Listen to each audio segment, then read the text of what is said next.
Hello and welcome to the Drivers' Room Endurance Championship 2020. This is Season 1 in Tier 1, this is Round 2, and as we can take a look at the standings after Round 1, just like last year, Gadget 334 kicked us off with a win, winning by just 1.7 seconds from Pluxtheduck, with C.S. Smith in third. So it's all business as usual in Tier 1, with the top 3 drivers from last season taking the top 3 positions in the first round. As we look further down, the standings are how they finished in round 1, with Ben not starting due to a disconnect in qualifying. He'll hope for better things, as will most of the other drivers. They'll hope for better results, as we had a few issues, probably a bit of ring rust. But let's have a look at what happened in round 2 at Autopolis in the Group 1 cars, the new VGT class, in their maiden outing here in the Endurance Championship. So here we are on the grid now, on the start line. 13 cars ready to get going. Let's take a look, see how they line up after qualifying. So we're here down on the grid, and straight away we can see Hit the Mac on pole position in the big Bugatti. He'll be starting the race on the soft tyres.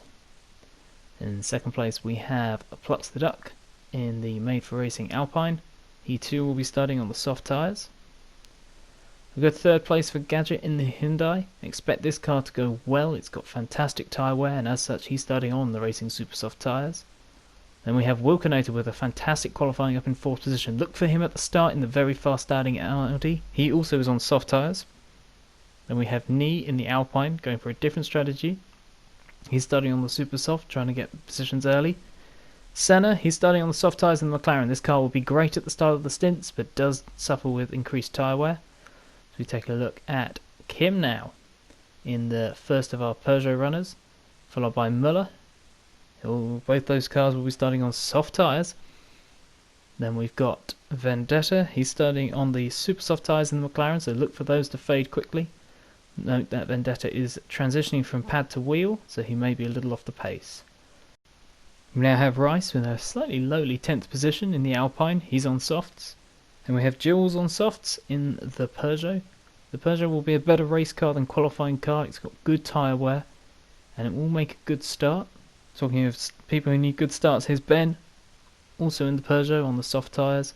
And lastly we have Canny bringing up the rear, 2019's final Tier 2 champion, which gives him his position in Tier 1. Let's see what happens at the start. So here we are. Straight away we're off. Great stop off the line by the Alpine, but there's Gadget sneaking through with the forward drive, and now look at Wilkinator come up the inside with that fantastic hybrid power. Oh, a bit of contact forces them out wide, and Plux sneaks back underneath. He'll be taking second place. Max had an absolute shocker with a third place. Gadget's fallen further back into the pack, but Wilk out front. Fantastic start. Could not have asked for a better start. We'll jump back down the field a little bit. See what happened to Gadget. Gadget's down in 6th. A terrible start for him. Remember, he's going long on those tyres if he can. Oh, Senna. A little bit of bodywork contact there with knee, of course, on these super soft tyres. Straight away, Flux is all over the back of Wilkinator. The Audi once has lost its hybrid punch, can be a little bit susceptible. He's gone right around the outside. Who can brake latest into the tight hairpin? This is infamously where Plux threw it off the road last year, sorry. Lapping Jason. A little further back, we're on board. There's a big incident behind. We'll take a look at that later. We're on board with Gadget. Oh, he gets rear-ended by Jules and has picked up rear damage. Oh, that could be so costly for Gadget. Wanting to run long and use the faster pace of his car later on. Let's take a look what happened at the start. Here's Wilkinator on board with that Audi e-tron VGT Gr1 car. Quattro sign there in the cabin. Oh, doesn't get a great getaway. But here you go, here's the power of that hybrid system already deploying. He's already blasted past the naturally aspirated, well, not naturally aspirated, but non-hybrid cars, but then kind of lazily runs into the front corner of Mac. Back on board now. Let's see what happened further down the field. We saw a mistake by someone, like maybe Ben had a fishtail. Miller's had a terrible start as well. Let's see what happened here. There's Ben and Miller. Oh, Kim's gone deep as well. Oh, a big bit of oversteer for Ben there. Kim drops to last. Ben's had a terrible exit there. It's going to cost him. He's actually letting Kim through. We jump forward onto the end of lap 2. We've got Mac now down the inside of Wilk. Oh, not being able to maintain that pace of the Bugatti. Bugatti, a car not chosen by many. Looked like it actually could be one of the best cars as a all-rounder. It's not the best handling car, but it's stable. It's not the best accelerating car, but it's consistent. Unlike hybrids, it's been Paul Muller who's made a great recovery after his terrible start. It's Jules, he's fallen down a couple of spots. Ben now back in front of V8 and Kim. He made an early mistake, I believe. Now Mac losing his pole position, now a couple of seconds behind Plux. We'll see how their tyre wear fails, see how they look on heavy fuel. So pulled a little bit away on this lap, just in comparison to their best times, but of course those will be slightly more different to what they really would be, because the start does throw up some red herrings. As we've got Knee-Jogger now following after Wilk, we'll be hoping to keep touch with the lead there. There's Gadget. Costly incident. It was not his fault. He just ran into back to Jules. We cut ahead now to the end of cut back. Sorry. This is how Knee-Jogger. Oh no, this is ahead. Sorry, I'm wrong. This is Knee trying to make a pass and Wilk gets caught out. But Senna's come blasting up behind. Use that hybrid power. Once it gets above 100 miles an hour, the McLaren deploys the hybrid and it just takes off. Exceptional speed there. Braking for 191 miles an hour down into the tricky turn 1. You've got to be consistent. Oh, you have to be patient out the corner. You can't just snap on the power, or you'll get understeer as the road drops away from you. Now Knee's got another chance to fight back at Senna. Senna has put on a good show so far. The McLaren is hard to drive and not really a consistent car. It's very glitchy. Now move forward. Here's Wilk in 4th. Let's see if Senna can do anything about that. Knee's right behind him as well. He's deployed his hybrid. Let's see if he can close him down. Look at the close speed of McLaren though. Wow. I guess it's a very small aerodynamic profile. Look how tiny that car is in comparison to the much bigger Audi VGT car. It just shoots off. And now the Audi with the hybrid system of its own has a look back, gets outstripped in straight line by the McLaren. Now Knee-Jogger right behind Wilk. Wilk has done pretty sterling job in a car that is hard to drive. He got it up into 4th position on the second row of the grid. On a stint, that car can become very difficult to drive. We saw Smith blow everyone away in the Endurance Christmas series. This is a very different track to Sardegna. This is probably the weakest section for the Alpine. Uphill, it's not the best accelerating car, and actually it struggles a little bit with braking into that hairpin. Jump on board, but well, you can hear that tile screech as it puts its power down. That's it tearing those front tyres up, and that's really what costs it on tyre wear. That's where the damage comes. It's actually very consistent in the rear. It doesn't slide a lot, but it just spins up those front tyres and damages them every single time you snap on the power. Following much closer on those super soft tyres. He's got to be careful not burn them up too much, and this battle has allowed Gadget to come back into this. Gadget, who would be a lot faster than his current pace if he didn't have damage. Expected to see him in the 33s. Knee now on the back. The Alpine is quite slippery in a straight line though. As it gets into the 6th and 7th gear, it's pretty darn fast. Trying to bounce that inside line. Nice job, gets in the power nicely, but here comes the hybrid system. I told you about this just a minute ago, and he just already comes flying back fast. This is what the Alpine gives up by not having one. Oh, but well, it's a bit wide there. Now he's going to be right through there. Gets back the power well enough. Need not wanting to risk a dive bomb here with heavy damage. It's not fully realistic, but it's costly if you pick up damage, and that's brought Gadget back into play. Slide ahead now. Here's Wilk getting out of shape. Oh, that looked like Wilk was having the incident before knee pushed him. Now he's away. It's allowed Gadget and Muller through though. It's Kim intense. He's having to make positions up as well. He's had a nightmare.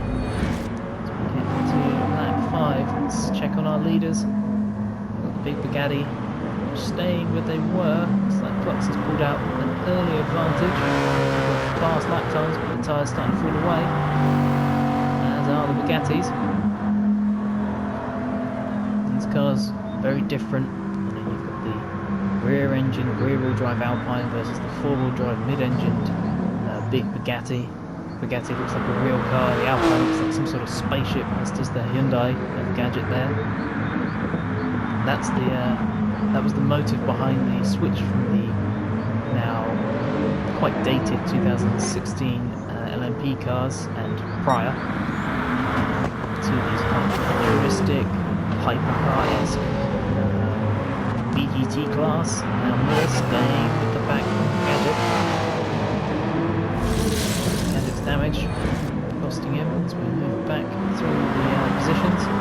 In lap 6 we've got Ben and DJ Rice. And DJ Rice, who's looked fast in pre-season testing at Spa, has really struggled here at Autopolis to get the Alpine going, as has Muller a little bit. Muller's quite far up, and actually Wilk seems to have had a crash through the field. We've missed that on camera, but lap 7 he's dropped down to 7th position. As that's an easy pass there for Ben. Just got on the hybrid power and away he went. His next target will be Wilkinator.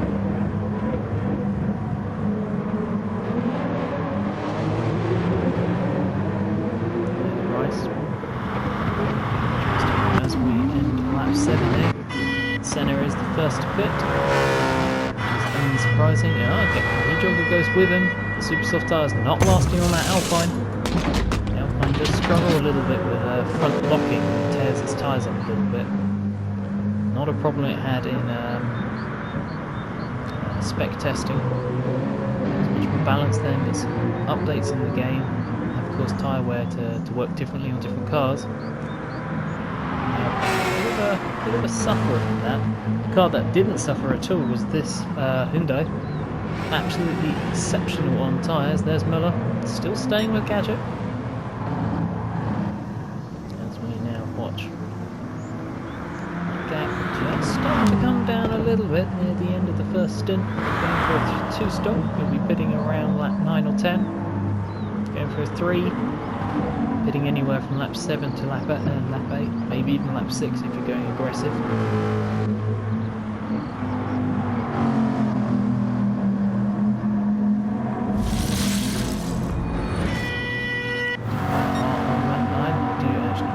yourself there. 3-stop would get you pitting on lap 9. 2-stop would be much later. Maybe you're pitting on lap 7, you'll be on the 4-stop. As we see Gadget pitting as well, he'll be getting rid of that damage. Miller pits. Sunny comes through, of course he's had a couple of laps on fresh tyres. Plux comes back out in 2nd position. So how can Plux start to use those fresh tyres? Maybe pull out a gap on Mac when Mac pits. We expect Mac to pit probably at the end of this lap because they're running similar strategies. Mac might be running a 2-stop, but it's unlikely. The tyre wear on the Bugatti looks similar. Oh, Plux giving it the beans out of that corner, really trying to light up those rear tyres, get some heat in them quickly. Yeah, the cold tyre model is a little bit more realistic now.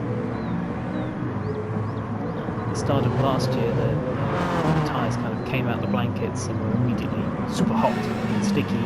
Now it takes a little bit of time, it seems, to get them into their operating window. And actually, those two are very close together. What happened at the pit stop? So Miller came out and Kim got a wiggle. Oh, contact there. That's going to cause some serious damage. Poor Miller.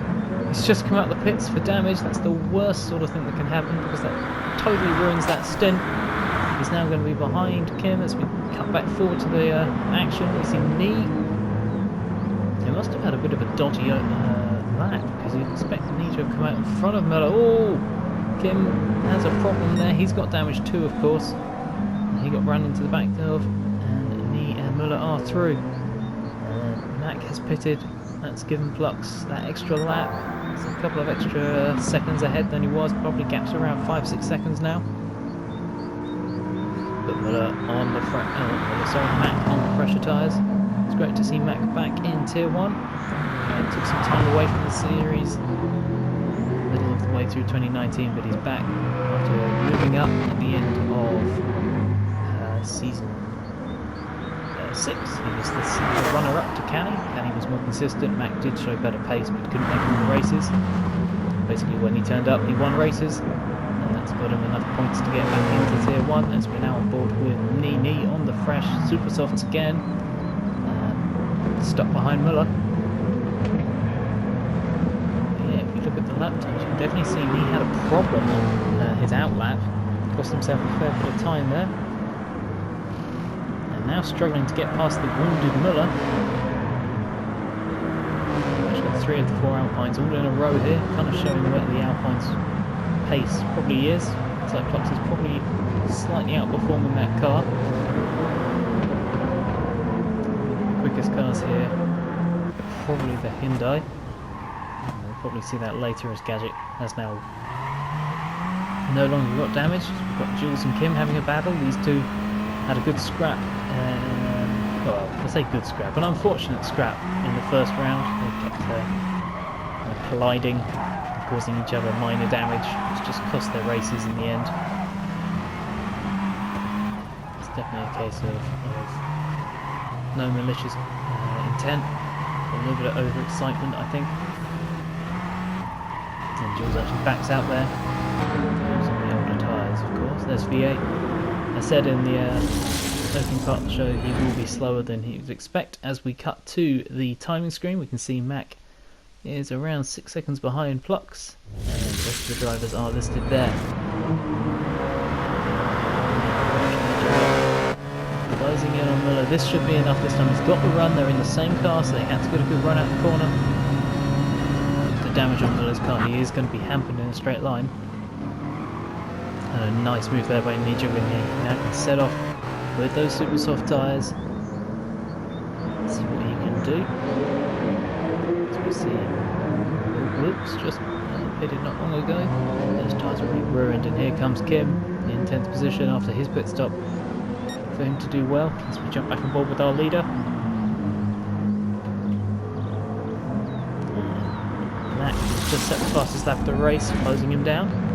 So we cut to lap 14. Look at the gap that Nijog has already pulled on Muller. He's doing a great job on those super soft tyres. Oh, but he's gone a little bit deep there. Oh, he's managed to save it, but he's got a bit bad on the power a bit too soon, and that's going to be a huge incident. Ben, we actually missed that shot slightly, but that's absolutely catastrophic for Nijog's race. Nijog is actually, I think, pulled out now. So real shame. That's 2 races in a row at Autopolis that Nijogger hasn't completed. Oh, and Senna's gone wide and deep, and that's going to allow Gadget through. Senna was having a great race, really holding his own in the McLaren, which was criminally bad on tyres and fuel. But it's actually just got a tiny fuel tank. You see the gap between the leaders now. Max going to do, yes, it does look like those tyres have gone off, and he is going to pit for an undercut here. It means he's going to have to run long on one set of tyres, but he's going to try and use the super soft tyres to, presumably super soft, so he's trying to get a undercut. We don't know for certain. Still got good fuel. Didn't quite see, I think it was on the supers, but I can't quite see. I'll confirm that once we switch back to him as we're on board with Plux. Yes, that was Mac on super soft tyres.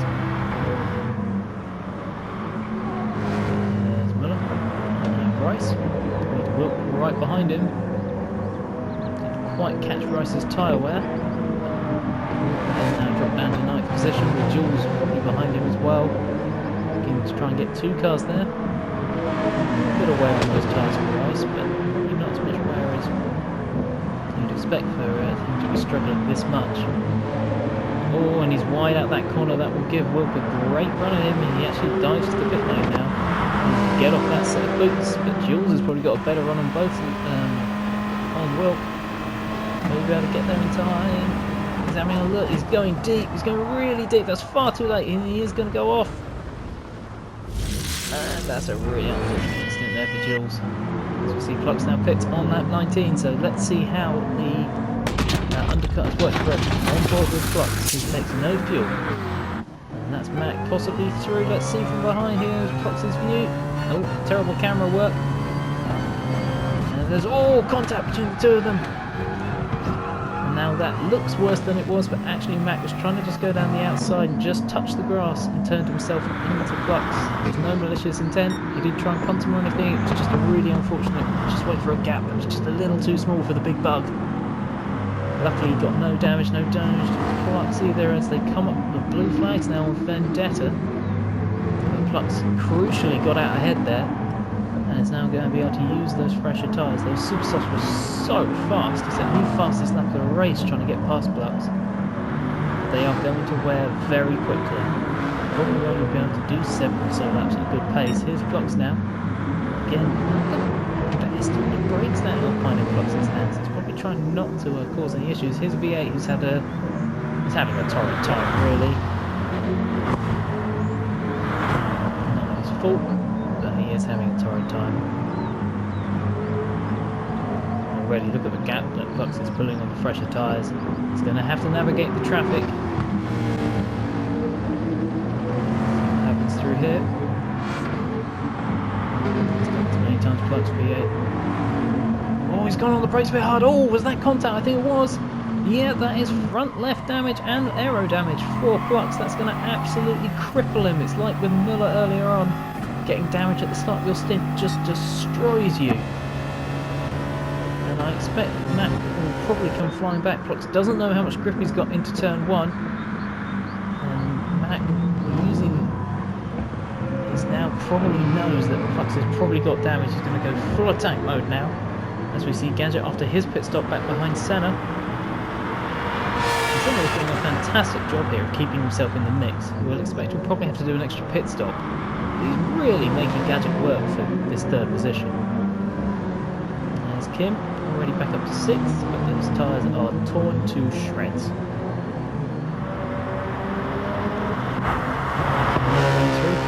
Pit bends in the pits as well. Then he takes a little bit of fuel. I don't think he really needed fuel there. Kim here too. Again, probably doesn't need to take much fuel on. I think these guys are overfilling their cars. As we're back on board with the lead battle, that looked closer than it was, but look at the speed that Matt can take through these corners that Plux can't, because he is in the wash and he is on those older tyres. It's probably given Plux the best chance he's got here. He's got fresh tyres but damaged car, while Matt's got a car that will turn but tyres which are rapidly deteriorating. He's probably got to make his move now though, because his tyres will go off, and then he probably won't have the confidence in those tyres to stick it up the inside. But I think his best chance is either here into turn 1 or uphill. We've seen Plux struggle on braking there a couple of times. Just doesn't look very confident on those brakes. Here he comes. The front wing damage won't cause as much aero problems, but look at those brakes, just so much better than Plux, but doesn't have the confidence to get on the power early. That's the four-wheel drive system for you. It pushes you wide as we're on board with third and fourth. Gadget got the better exit, but look at the hybrid power saving Senna again. He can just, hits the gas and off it goes once he's above 100 miles an hour. As we cut back to the leaders, now back down to third and fourth. We've got two simultaneous battles for the podium positions and the win. Now watch his Gadget on those fresher tyres. He set his own personal best now. Oh, Senna goes wide. That's really costly for him. But he has made that McLaren last surprisingly well, goes surprisingly quickly. The car just is not very good on its tyres. Great over one lap, fantastic hybrid system, probably the best hybrid system of all the hybrid VGTs now. And still, Matt is close, the gap's around half a second. These two are having a good old ding-dong battle for the lead, and this has really played to Mac's hand, this damage. I think without the damage, Plux probably would be pulling away now, and Mac would have to pit earlier than him and take fuel on before him. But this damage has thrown Mac a bone here. Because in the pit lane, Plux will have to take the time to repair his car. Which means Mac does what he did before. I expect him to have to come in before Plux. But he has the advantage of being behind him. If you're behind, you can wait for the other person to not pit themselves, get out with fresh tyres and blast past them.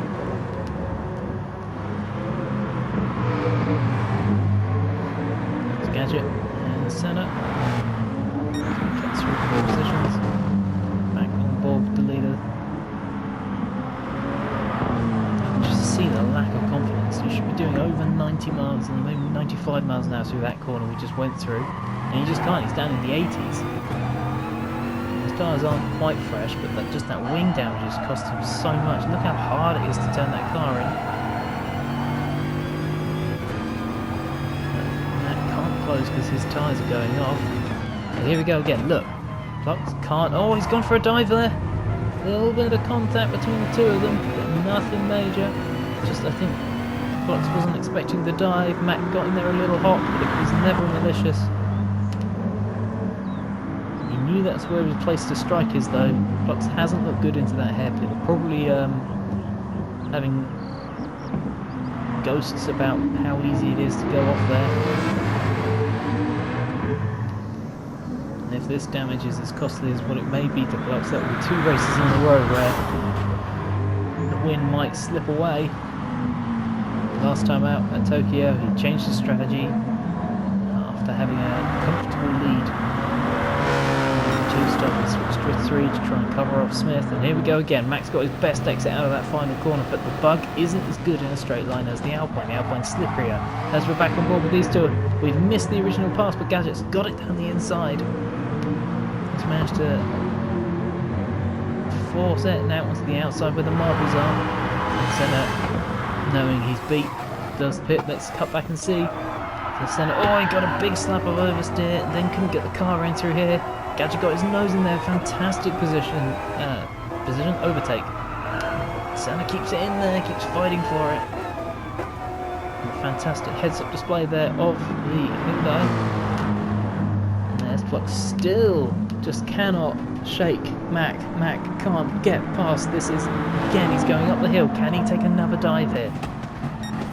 No, this time. Oh, but Plux has gone wide this time. This leaves the door open, but he can't get on the power hard enough. And again, the Alpine escapes. The Alpine's probably the lightest car in the field. The Bug is probably the heaviest, even though it's got a four-wheel drive system. You know, there's only so much four-wheel drive can overcome physics. Accelerating a heavier object, it's going to take more effort. Plux just trying to hit every apex, not give Mac a window. And this is a fantastic battle between two established drivers within the Drivers' Room Endurance Championship. Again, Plux going wider through there, but he cuts back inside to try and get the good exit and relying on the lack of damage on his car. give him the better run, and again he's down. He's having a look, but he backs out of it nice and early to make sure there's no chance of contact, maybe going for the better exit. No, those tyres now really costing Mac. See what happens here on board with Plux briefly. It's going to take something here from Mac to try and get back past. There we are, end of lap 26. Let's see what happens now. But Mac's diving in. I said he might. This is actually giving him a really good chance here because the super softs did perish. He wasn't actually able to make an overtake. But because Plux couldn't scamper away, this undercut could be really powerful. Let's see if Gadget gets back past. Mac's still in the pits. He's had good fuel wear actually. He probably didn't need to take that much fuel. He's taken 60 litres in for the last 10 laps. That seems like a massive strategic boo-boo. Because now he's going to damage his tyres more because he's got more weight in the car. Now Plux needs to go. He needs to use every ounce of those tyres left. You can see he's fishtailing slightly out of that corner. He knows this is go time. He's going to have to take about 3 seconds worth of damage repair. There's Gadget. His tyres are still looking immaculate. He's probably the fastest car on track now with his aged tyres. Mac will come at him with his fresh tyres. He's got ahead of Will, who's now dropped to the last car in the field, so definitely pulled out after that unfortunate incident between himself and Plux. These cars are very hard to drive, and of course when this is you're still in your transfer stage between pad and wheel, they can be so daunting to drive, so hard. They're very physical, these cars, especially that McLaren under braking. It's a very hard car to drive, but in the end it will make V8 quicker as Plux now coming through the final sector. Does he pit this time? Does he try and minimise the effect of the undercut? Does he go around again? No, he comes in. He knows that the undercut is going to be very potent. He comes in. He's got too much fuel to take on. He probably only needs to take a couple of laps worth of fuel. Here it goes. So Gadget's definitely going to come through. Max down the straight. Plux is ahead for now, but he's coming up to speed. And there goes the big bug. So it's worked out for Mac. He's going to have track position, and we saw even when Plux had a damaged car, it was hard.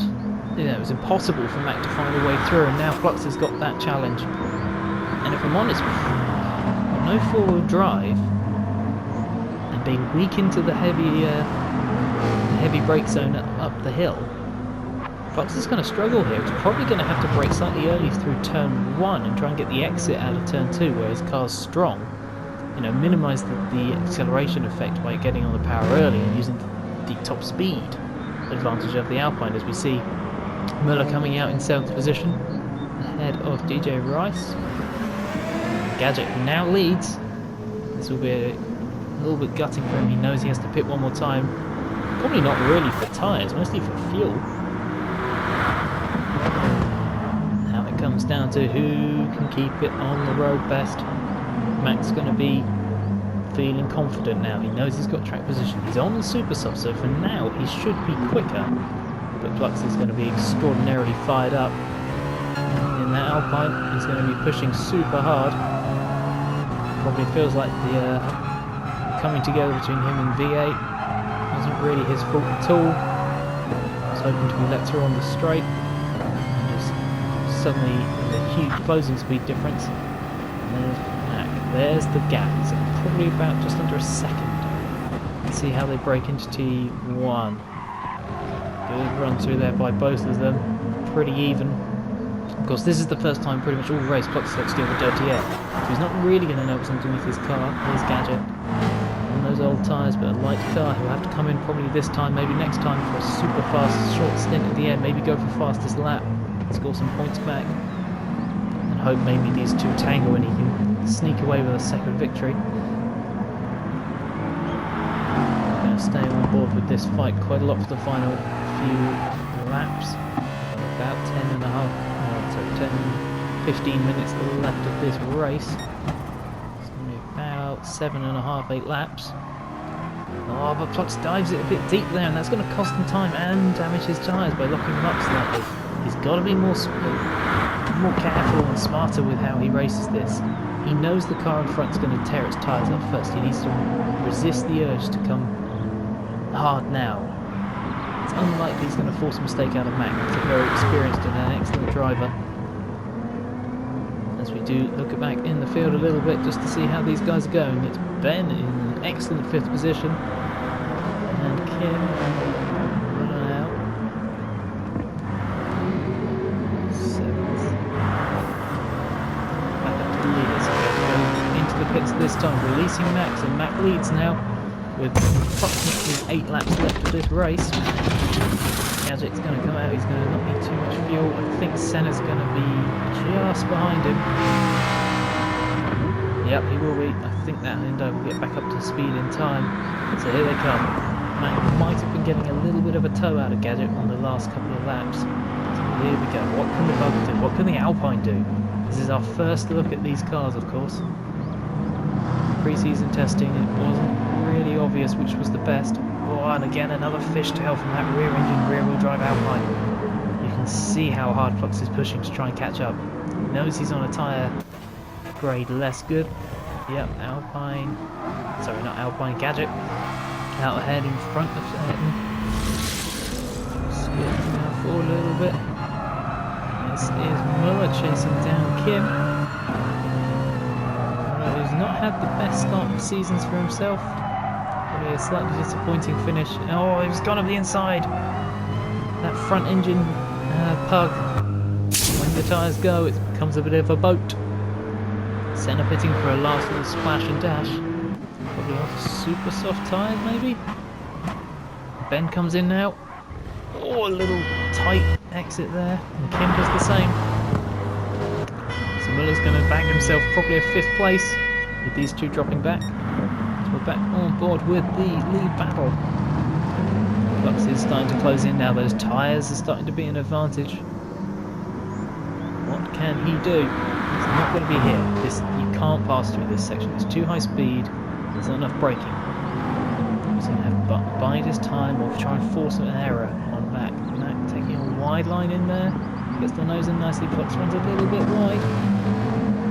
Just trying to get underneath Mac there, it looks like. Force Mac wide, but oh, he goes a little bit wide through there. And they're both using that wider line through the final couple of corners to try and get the best exit possible. Oh, but a touch of the grass, that's going to cost him a little bit of acceleration. Here comes Flux now. On to lap 32. Getting the slipstream up to 191 miles an hour before he brakes. Brakes a little bit earlier than Mac. Like I say, he knows that his car doesn't have the four-wheel drive system, so he's got to use the act of accelerating first with a light car as his chance. He's set a purple first sector. Probably, draft assisted because he's not going to have the same turn in. But look, Mac can't run the same speed through there as Flux now. A good exit there, but he touches the grass. Flux gets a better exit. Let's see how they go through the fast left-hander. This is a deceptively difficult corner. Mac takes a wide line. Flux is going to have the better run there. He hit the apex. Let's see what happens through here. No, Flux can't make anything happen this time. Have to wait. Oh, but he gets a better exit out of there. You see, the four-wheel drive gives Mac a little bit, but Flux getting on the power first meant that by the time they get to the top of the rev range, he's actually starting to close him back down. And again, Flux just trying to parry it, be in his mirrors, force him to go a little bit wide through here, because if you get underneath someone through here and be side by side, you've got a good chance of taking them. We saw Gadget do that earlier. We saw a lot of fighting in the Tier 2 race around that sector. This is a great battle between two good drivers. Chasing down his first one in 2020 to try and defend his annual championship crown. Mac trying to prove that he's still, never lost his edge. He blasted back into Tier 1. He's taken pole in the second race in a car that most people wrote off. He's put in an excellent drive. Yes, a little bit helped the issues that happened to Flux. He's still doing a great drive.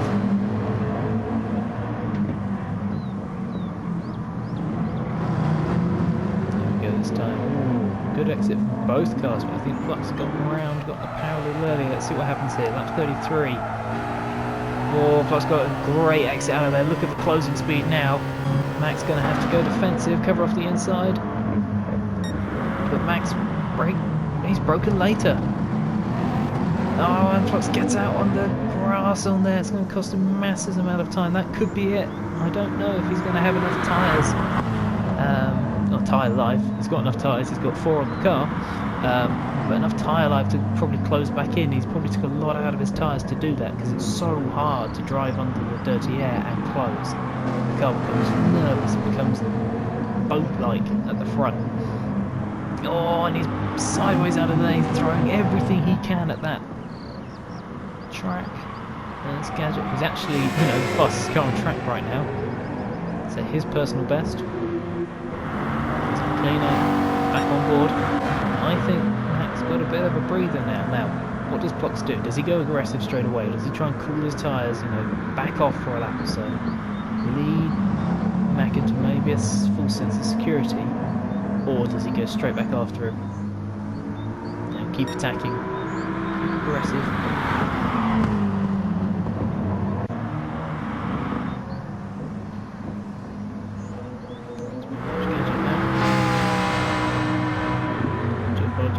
Stutters in the video, having a few visual issues there. Dropped through the field. Ben having a great race with 6th position. And Kim, remember, Ben started on the final row of the grid. So it's not about your one lap place, it's about how well you can manage your tyres, keep yourself at your best pace possible for as long as you can.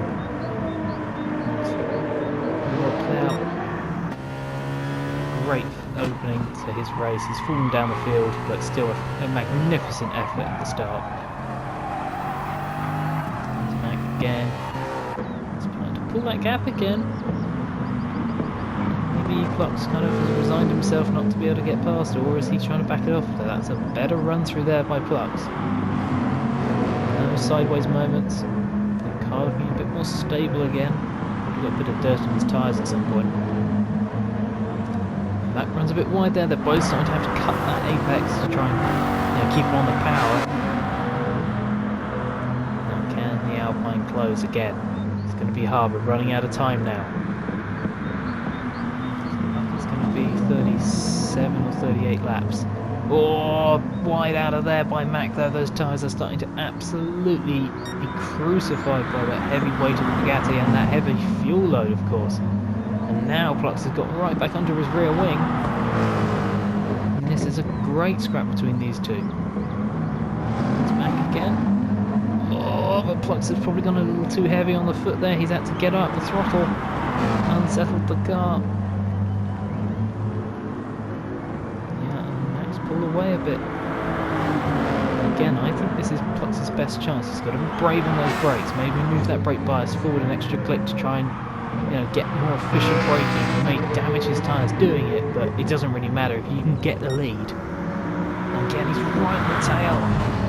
Run through this fast sweeper. And just Mac resisting the pressure all the way. He's got that blue car all over the back of him. Oh, and a mistake by Plux. He runs wide. Have to drop it into first gear. But he does get a good enough exit to make up for it. Mac went wide through the second part. Here we go again, on board now with Plux. Let's see what happens into lap 36. They get good exits. Mac touches that apex nicely, so does Plux. Oh, Plux goes a bit wide out of there. He couldn't get the car turned back round. Here comes the draft. That's going to give him a big chance. Brake about the same point. Mac gets a fairly good exit out of there. I think Plux is going to have to wait another lap. He's going to have to set him up this lap. He needs a really good lap now. Just tidy, use his better front tyre grip. Because that Bugatti is absolutely destroying its tyres. They're down, really down on pace. And, oh, a big sideways moment there. And Gadget probably is closing them down. He's probably got the gap under 5 seconds now. Remember, at the start of the stint, there was a huge chasm. It was around 18 seconds. And on board with the Bugatti, what a fantastic view. You've got that big rear camera, and you can see that blue car looming into the into the hairpin. Looks like Plux went a little deep, but he got on the power well, so we stayed with him. It's going to be crucial through this final sector now for Plux. Again, looking better through there. That might just touch the grass a little bit there. The aggressive sounding Alpine versus the deep Gatti. Different engine plants. Oh, there it is. There it is. He's got the run this time. He's got to stick with him through this one and the next one. Oh, and he goes a bit wide. Oh, that's crucial. That's absolutely heart-wrenching probably for Plux. He's just pushed so hard on that lap and he throws it away there. Rice has pulled out the way. I bet you Plux is wishing V8 had done the same. He's got back onto that wing actually. He's done a great job there. And he's got on the power well. Here he goes. I said this might be his only upper place he could go for it. He's got down the inside. He's got the better top speed. But he's going to have to be super brave on the brakes. And Max even braver though. He runs it all the way around the outside. Now Plux is stuck on the outside. A little bit of contact there, but nothing too bad. And Plux is going to run out of... Just couldn't get the car around the outside. He's going for that wide apex. Try and cut it in, but probably wasn't quite a good enough exit. He's got to run well through here though. As we just cut back now, 6th position. Ben's gone deep. Oh no, he's absolutely fired it into the sand. Will Kim get through and steal a 6th position? Yes, he will. What a shame for Ben. He had a fantastic race. It's still a brilliant drive, but still, he must be killed. Oh, Matt goes wide as we cut back to the leaders. One more lap left.